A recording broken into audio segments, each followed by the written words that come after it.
Teacher प्राथमिक विद्यालय में टीचर। बहुत बहुत धन्यवाद सर। बाबा साहब को नमन करते हुए मैं अपनी बात रखना चाहता हूँ।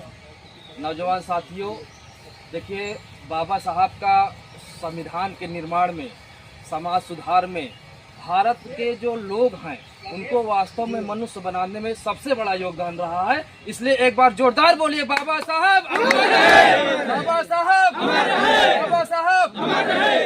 आपको बता दें, जब संविधान सभा गठित हुई 389 सदस्य थे, 389 सदस्य थे। राजेंद्र प्रसाद उसके अध्यक्ष थे। फिर भी शिल्पी के रूप में बाबा साहब का योगदान क्यों माना जाता है? बहुत से विद्वान सदस्य थे। सरदार पटेल थे, जवाहरलाल नेहरू थे, सरोजनी नायडू थी और मौलाना अबुल कलाम आज़ाद थे। तमाम लोग थे। 389 सदस्यों की आप संख्या जान सकते हैं। लेकिन इनको मूल शिल्पी कहा गया।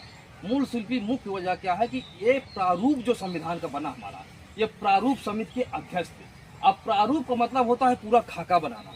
जैसे आपका कोई घर बनता है तो कहाँ पर जो है बारजा रहेगा, कहाँ पर बैठक रहेगा, कहाँ किचन रहेगा, कहाँ क्या रहेगा और कहाँ गलियारा रहेगा, यानी एक तरीके से मूल संरचना जो बनाने का काम रहा है वो बाबा साहब का रहा है। इसलिए इनको संविधान का शिल्पी कहा जाता है।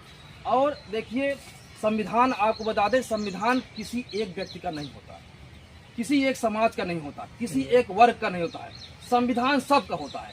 आज हमें कष्ट है तो संविधान हमारा रक्षक कर रहा है। कल आपको कष्ट होगा, कल आपका रक्षा करेगा। कभी महिला को कष्ट होगा तो महिला की रक्षा करेगा। पुरुष को कष्ट होगा तो पुरुष का, अगड़े का कष्ट होगा तो अगड़े का, पिछड़े का कष्ट होगा तो पिछड़े को।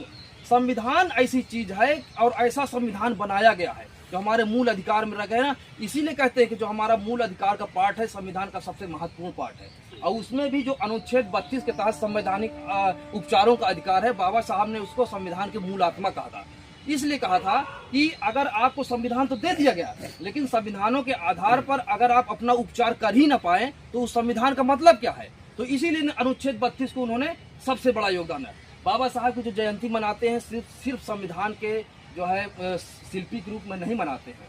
आप मान चलिए, बाबा साहब का समाज के क्षेत्र में योगदान, अर्थव्यवस्था के क्षेत्र में योगदान, विधि के क्षेत्र में योगदान, इसके साथ साथ मानवता के क्षेत्र में इनका योगदान बहुत बड़ा रहा है।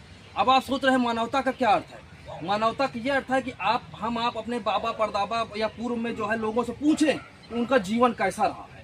वो अपना जीवन के बारे में बताएंगे और आज अपने जीवन के बारे में तुलना करिए। जब आप तुलना करेंगे तो आपको पता लगेगा कि हम इंसान को इंसान बनाने में, मनुष्य को मनुष्य बनाने में बाबा साहब का कितना बड़ा योगदान रहा है।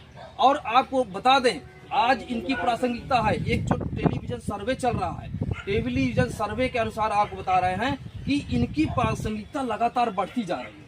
पहले जब एक वक्त था कि